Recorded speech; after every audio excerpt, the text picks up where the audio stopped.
In the last video, I challenged myself to answer a question posed to me by my wife. How does the narrative inform the gameplay? And how do these pieces fit together to form the experience? Today we continue by exploring the idea of the player influencing the narrative through their actions and decisions.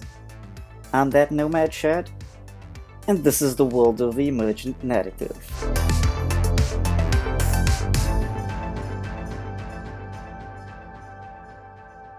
So what is the Emergent Narrative and how does it differ from the Embedded Narrative? Looking back at Rules of Play Game Design Fundamentals by Katie Salen and Eric Zimmerman, the Emergent Narrative are stories that are influenced by the player actions and decisions within the world.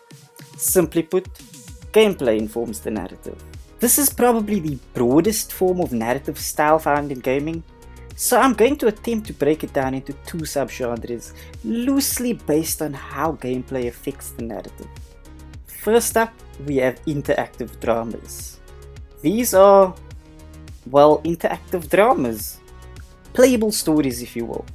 They often forego traditional mechanics in favor of pure decision making so that you can craft your own story with its own outcome. These harken back to those Goosebumps choose your own adventure books. They're relatively new as a genre, but have been popularized through games like Heavy Rain, Until Dawn, and Detroit Become Human. Next up, we have the model paradigm. I didn't actually have a name for the subcategory, so the model paradigm is. These games often rely on making decisions at key moments of the game, or building relationships with certain characters. Even gameplay can dictate the outcome. You're here to kill the Regent, aren't you? Spare my life, and I can help you beat him. These decisions slowly shift your progress, creating new challenges, obstacles, and questions for the player to answer. Games such as Mass Effect, Dragon Age, and Far Cry all kind of fall under this umbrella. Oh, good. You feel better now? Get it out of your system? Good. Maybe now we can finally shoot some goddamn guns. In my video about the embedded narrative, I mentioned that gameplay did not affect the actual narrative. For the emergent narrative, it is all about informing the emerging story. Remember those two subcategories I mentioned? It's time to break them down a little further. First up is the interactive drama. Interactive dramas are entirely dependent on your choices. The outcomes and narrative beats change based on your decision-making ability. The narrative experience is dictated by you. Now what gives you the right to play God in these people's lives? What makes you so special then, huh? Let's break down Until Dawn to see how this looks. In this horror game, players primarily assume the control of 8 young adults who have to survive on Blackwood Mountain until they are rescued. How long? Dawn, at the earliest. Hence the name. The game uses a butterfly effect system, which means you have to make decisions which impact the characters and the chances for survival until dawn, but also change the narrative along the way.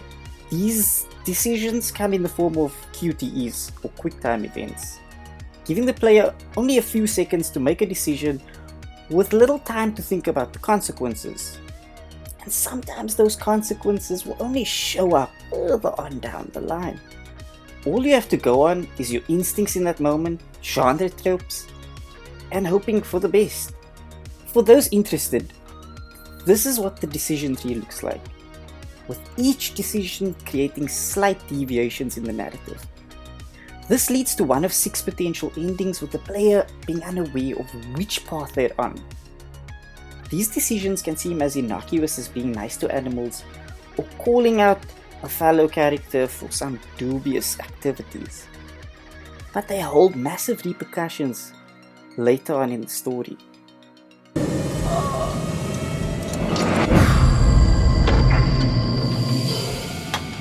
No! This is made even harder when you have little knowledge of which decisions can have greater impact on the narrative, making each choice up the ante and making the experience more challenging.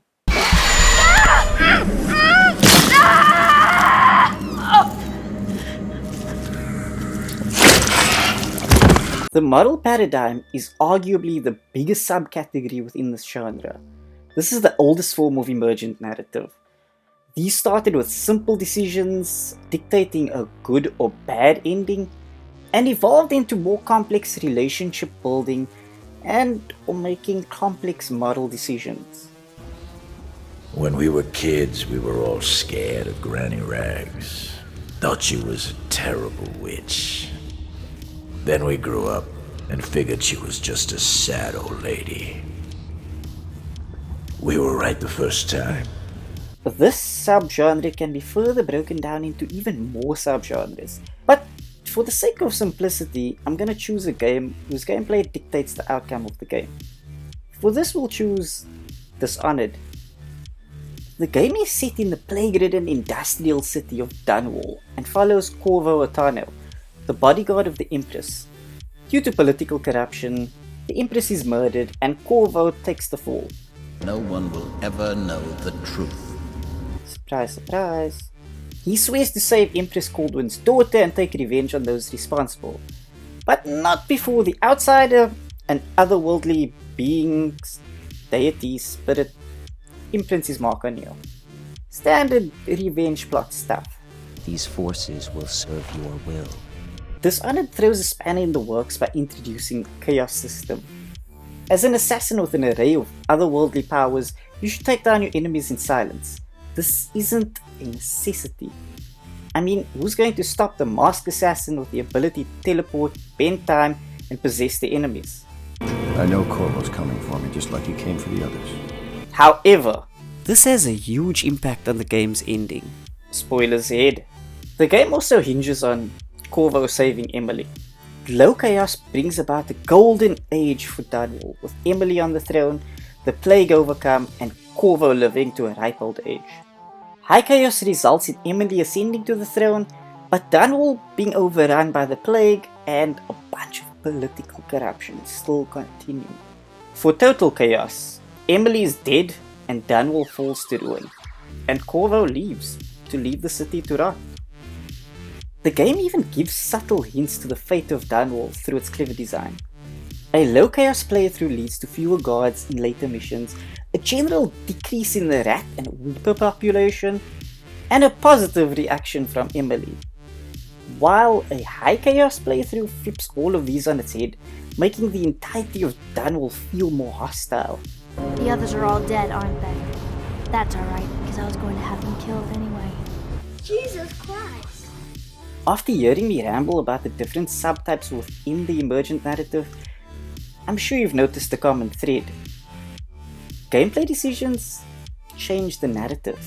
What this results in is replay value for the player. It creates a desire to achieve each potential outcome and experience each iteration of the narrative, while potentially having a totally different experience.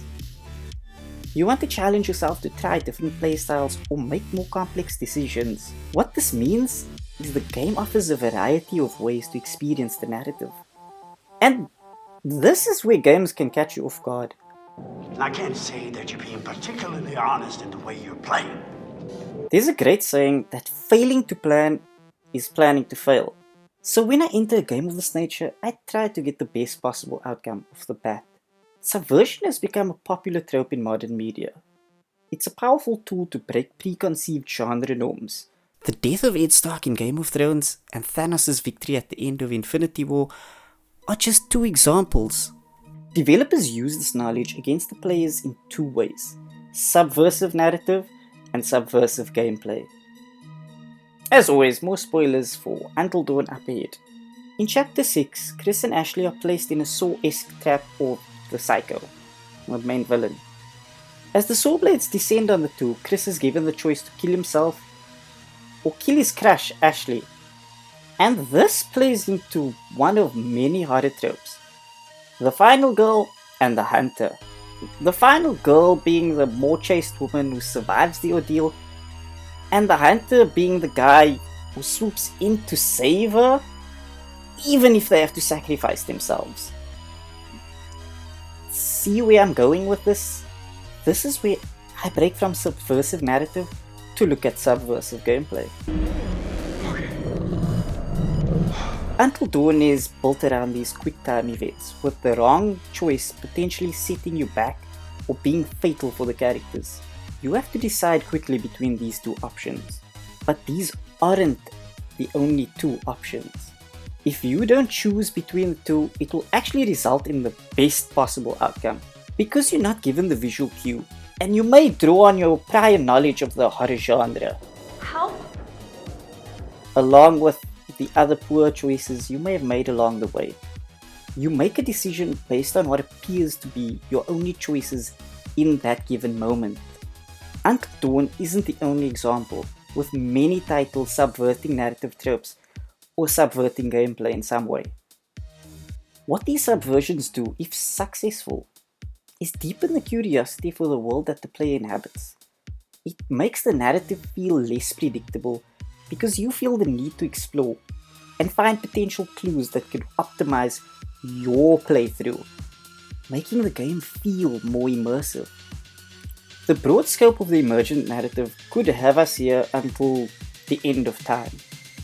Its core focus is on how the player choices influence the narrative. This creates a unique experience for the player based on the choices they make and or the way they choose to play the game. Ultimately, the Emergent Narrative creates multiple experiences for those keen to see every possible outcome, or for those just keen to give the game a second run. I knew you'd come. The best of these create an immersive experience as you ponder your next decision carefully, in the hope of achieving the outcome you want. Next time we dive into the world of the evocative narrative. Is it just video game literacy? Or has it evolved into something more? As always, I am that lost soul. I am that wandering wanderer. I am that nomad sherd. I'd like to thank the following people for their assistance in bringing this video to life. If you enjoyed this video, why not leave a like and subscribe?